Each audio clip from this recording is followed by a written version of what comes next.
A lot of people don't think I am the age that I am.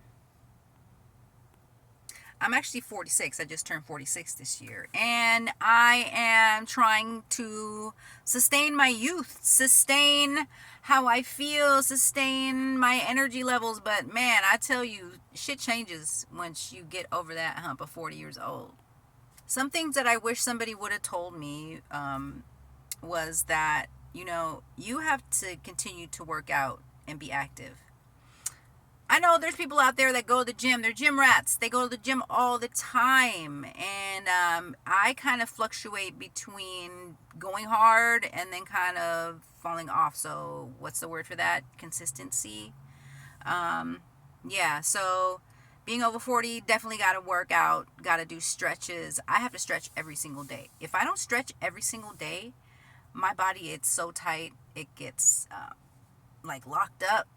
I'm having some like bone cracking happening. So, and like joint pain and stuff like that. So drinking water is extremely important. I know what I had to do is I had to get myself a larger water bottle because my water intake, just relying on myself to go get cups of water, was not cutting it. So I'm like, okay, I'm going to get this big water bottle. I make sure that I drink at least two of these a day, at the minimum, one full one a day, right?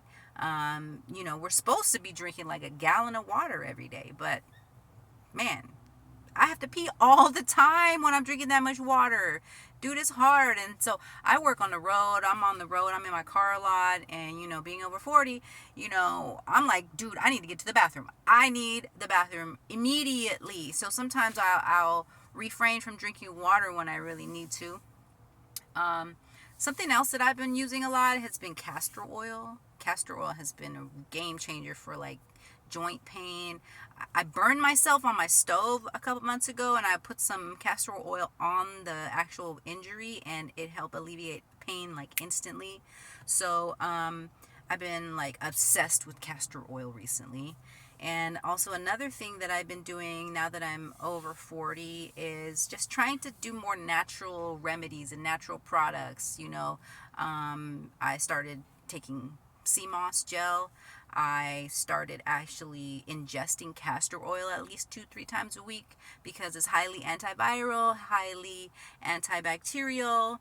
I stretch in the morning, I stretch at night, and I have a pool at my complex, so I've been trying to go swim at least 2 to 3 times a week, which is helping alleviate a lot of the kind of like achy, tight feelings. Since I'm not really consistent in going to the gym, but I do know that it's important to make sure that to stay moving and stay active to keep the bones and the joints lubricated and the tendons and all that kind of stuff. Um, yeah, so listening to a lot of music, breathing, soaking in the tub, using Epsom salt, soaking my feet, doing herbal steams, using essential oils and boiling water and breathing the herbal steams to clear out congestion.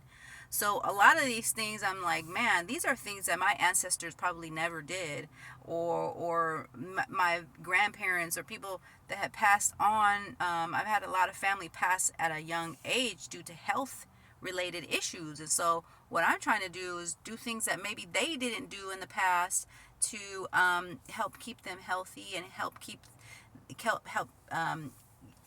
eliminate toxins and alleviate pain. My dad, when my dad was my age, he would struggle with like gout and like leg cramps. And so I actually started taking potassium supplements because a couple years ago I started getting these awful leg cramps at night, no matter how much water I was drinking. And so I'm finding out like our bodies are totally depleted of these essential minerals, trace